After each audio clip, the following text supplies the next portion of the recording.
Mangwanani mwalelepo fukenjani class vanave Africa. Welcome to Africa Good Morning.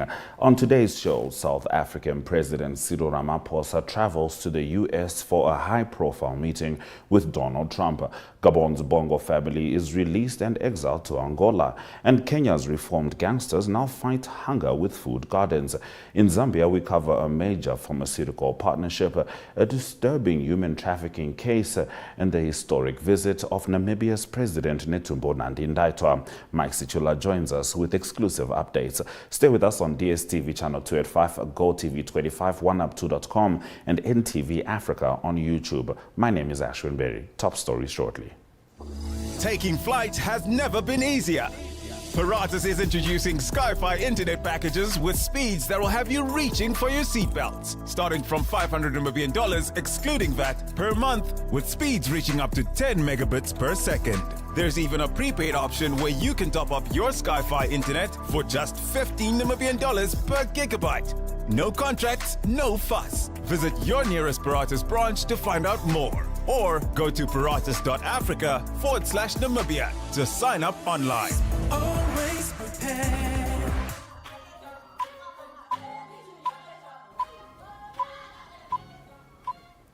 Let's get into the top stories on the 19th of May.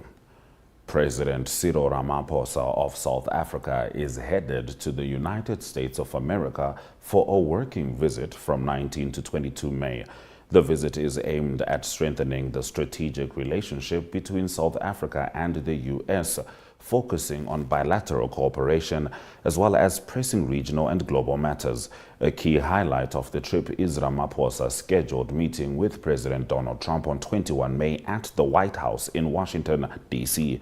The two leaders are expected to engage in high-level discussions that may include trade, investment, peace and security, and multilateral collaboration. Now, President Cyril Ramaphosa spoke to members of the media ahead of his working visit to the United States. There is no genocide in South Africa, and that is a fact that's borne out by a lot of evidence that people have. So there's no genocide. Thank you. Mr. President, are you worried that you might receive a hostile, he might be hostile towards you? No, I'm not worried about anything. We're going there to discuss trade and our bilateral relations, and that's what we are going to discuss. It's country to country, and we trade with each other, so we have to relate to each other, and that's just what it is. And so just as he meets other people, and I also meet other people, it's state to state, we're representing our peoples. Quick final one, are there any compromises you are prepared to make? We are going to have good discussions on trade. Thanks, guys. Thank you. Continuing with our stories. Gabon's former president, Ali Bongo, who was removed from power in 2023 in a coup, has left the country and arrived in Angola with his wife Sylvia and son Nourdin following their release from detention. Angolan authorities confirmed their arrival in Luanda, while Bongo's lawyer, Francois Zimere, condemned their imprisonment as arbitrary and cruel. Sylvia and Nourdin face corruption charges, including embezzlement, forgery, and money laundering, and were reportedly held in harsh conditions. Although released on health grounds, Gabonese prosecutors stated that legal proceedings against them will continue. Their release came after a visit to Libreville by Angolan President João Lourenço, who currently chairs the African Union, and held talks with Gabon's transitional leader Brice Oligui Nguema. The Bongo family's downfall ended a rule spanning over 5 decades. Despite Gabon's oil wealth, a third of its population lives in poverty, fueling allegations that the Bongos enriched themselves at the nation's expense, claims they have denied. Moving on to our next story.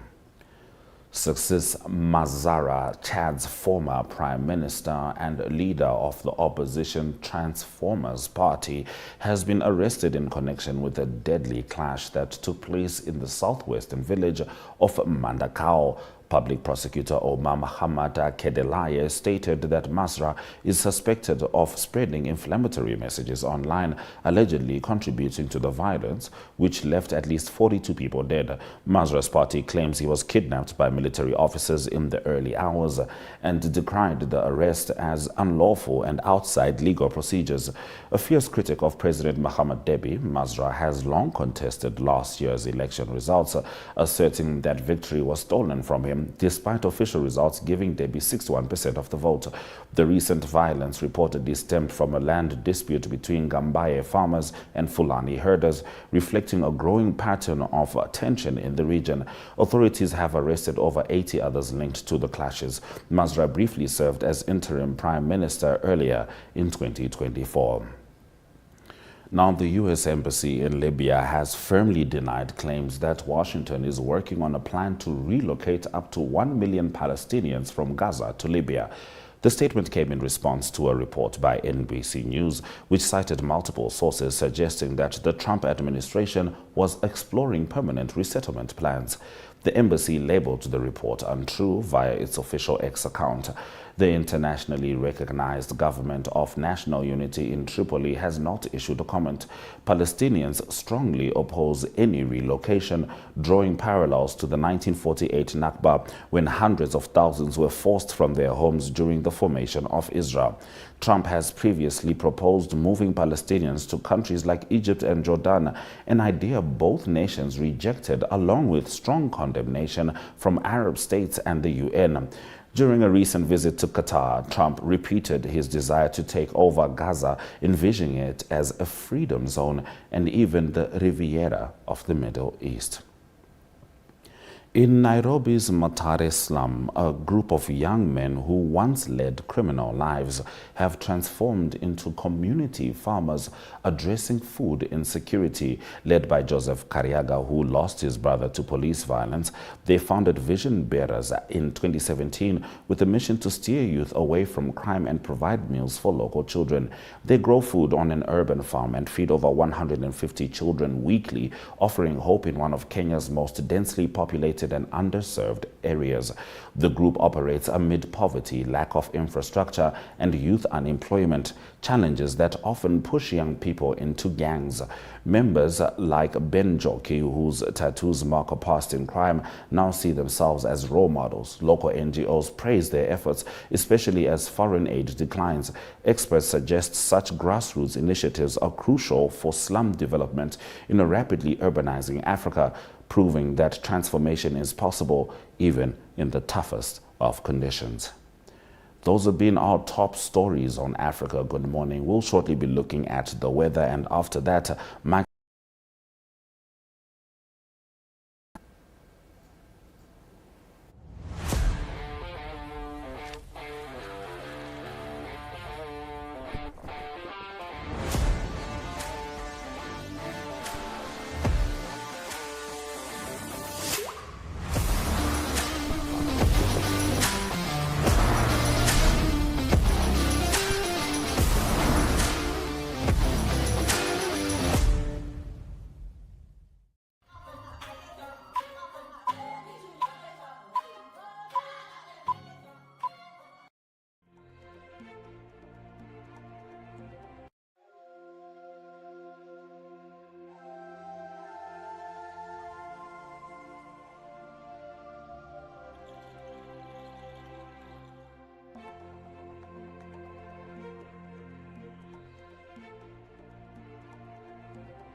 It's time to talk to Mr. Mike Sichula as he delivers the Zambia report.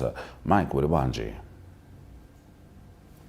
Bueno, Muribanji, Africa, good morning to our dear viewers. Africa, good morning indeed, albeit we will be starting with a rather disturbing update.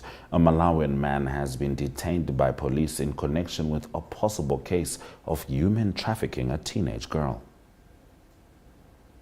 Yes, according to police, the incident happened from last year, August, when the man who is a Malawian national went back to his country, and from there he met some neighbors, the teenage girl who aged 18, and he pretended that there was employment in Zambia, that he can work as a maid. Then when he came with her in Zambia, he did confiscate her passports, her mobile phone, so that to cut communication with her family back home. And he started abusing her, leading to a pregnancy. Then after some confrontation with the man, she did run away and went to the police. Luckily, she reported the matter to the police. Then when police went to the victims, the suspect's house, they discovered yet another female Malawian, aged 25, who also complained about the same incidents of being denied food, being abused, and her phones, documents confiscated from her. But like for this 25-year-old, she was promised marriage, something that was not true. So as we speak, the man is in detention as the police are investigating the matter, whilst the victims have also receiving support from government authorities with a view of maybe making them return back home. So this is the incident happened in one of the mostly densely populated compounds in Lusaka, namely John Leng.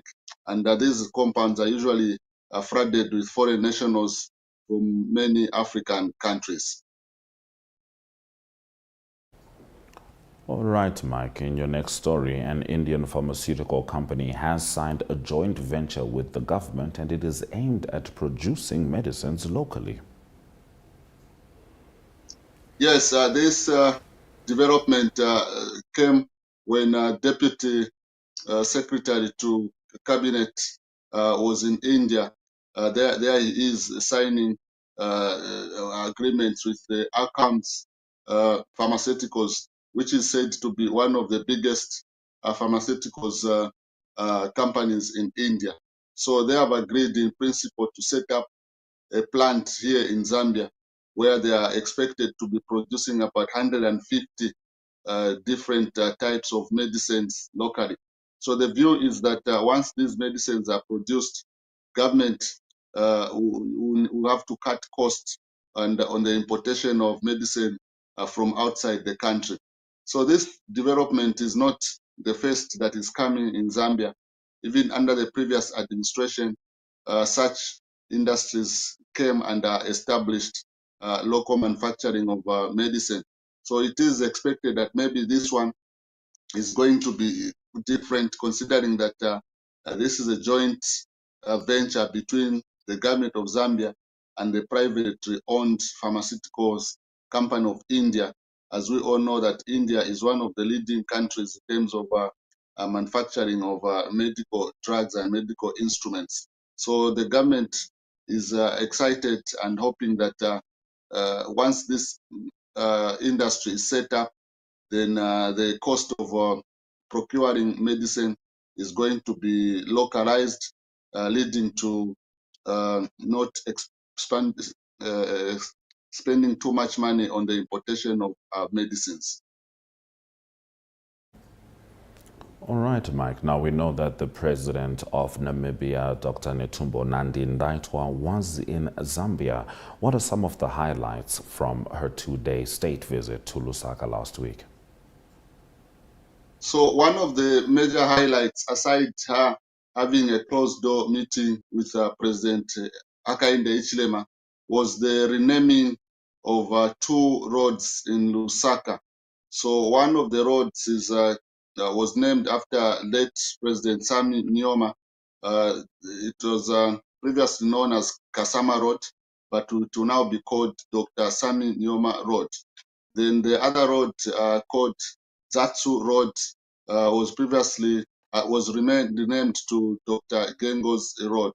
So there you can see the president of Namibia in the picture, and with the family of the late Dr. former president of Namibia. So it is one of those highlights. Then secondly, she did held bilateral meetings with President Hakainde Hichilema, and one of the things that came out was the establishment of a proposal to establish a pipeline that can be used to transport fuel from from Namibia into Zambia, as well as cementing on existing bilateral relationships between Zambia and Namibia. So the two leaders highlighted the importance role of the former presidents, late Kaunda, late Dr. Nyoma, on what they did in terms of liberating the Southern African region. So those long-standing bilateral talks were cemented by the two leaders. As we all know, the President Hakainde Hichilema is in his fourth year as first term, and also the Dr. Nandi as the first Namibian first female president. So it was a quite refreshing moments when the two leaders met and discussed issues of national development.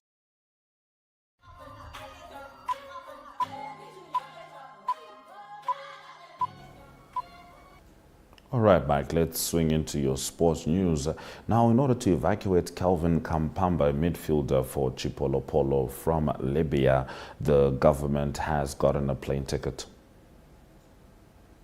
Yes, this was revealed to the media by Minister of Sports, Mr. Elvis Nkando, who had contact with Kelvin Kampamba. As we all know, what has been happening in Libya, the unrest has more or less disturbed the normal flow of events. So Kelvin Kampamba had been playing in Libya with one of the teams in Libya, and because of this unrest, he had to be evacuated, and government took in interest. They provided an air ticket, and as we speak, Kelvin Kampamba is out of danger. That was confirmed by the Ministry of Sports.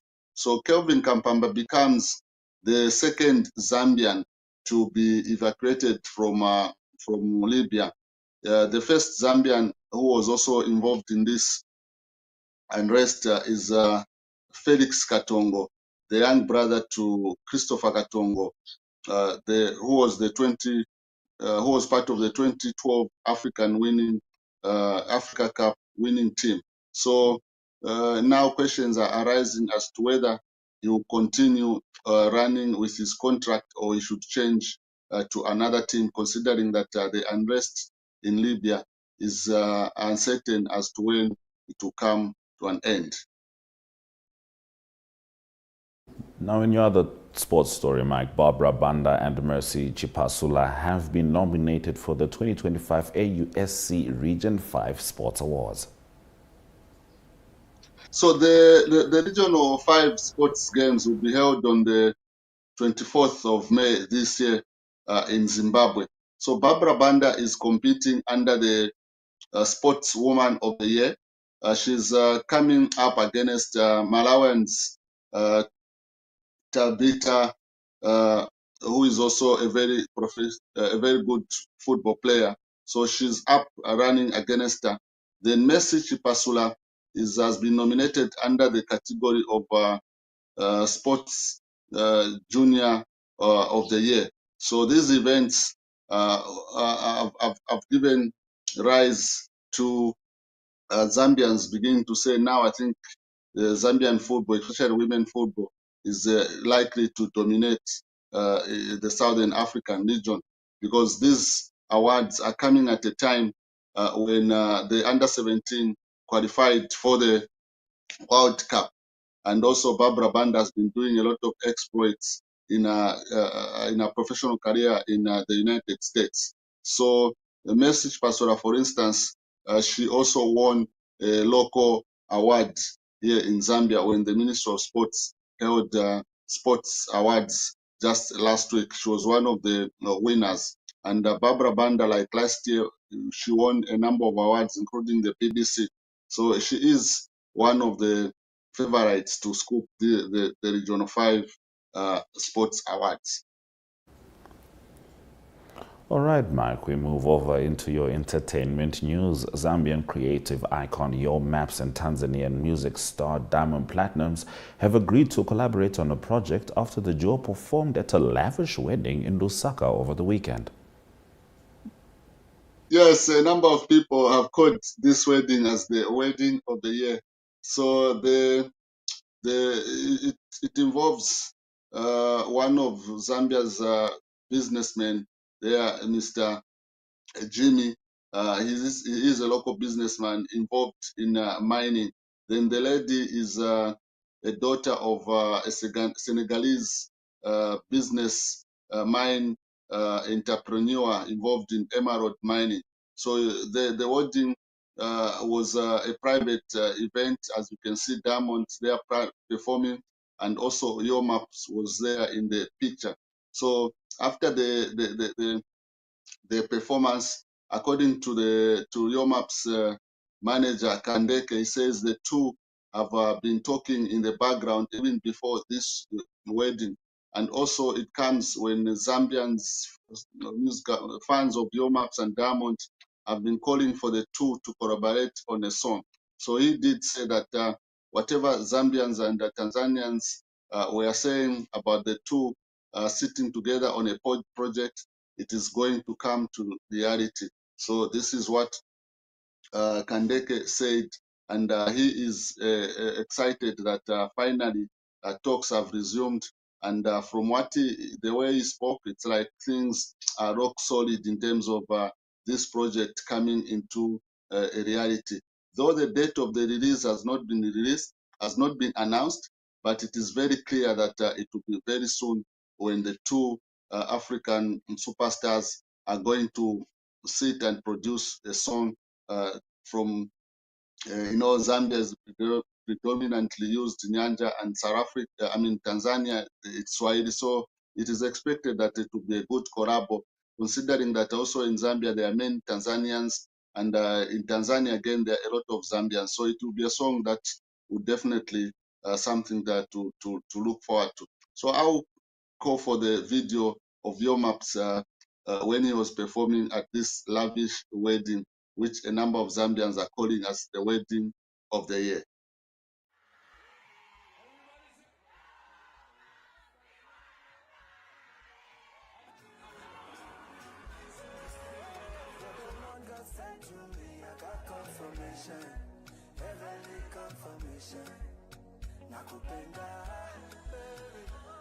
You're the one God sent to me. I got confirmation, heavenly confirmation.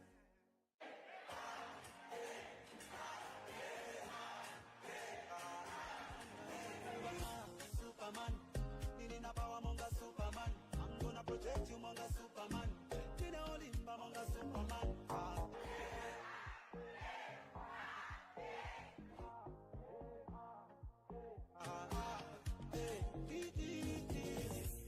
Give you what belongs to Caesar. To Caesar, baby, I'm the leader. See what she does, she deliver.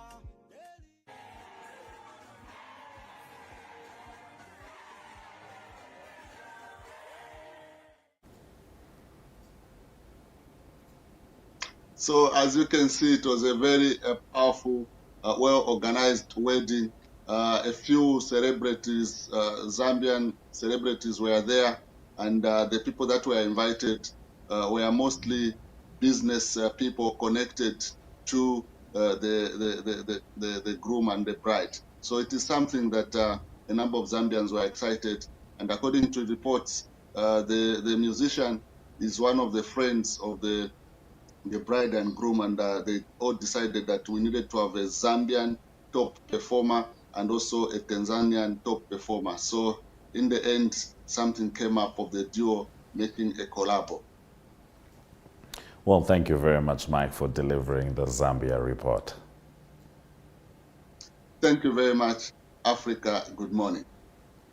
Africa, good morning. It has been indeed on DSTV 285, GOTV 25, WhatUp2.com, and NTV Africa on YouTube. We'll be back tomorrow zoning in on Zimbabwe. But for today, we say, Swera Jakanaka.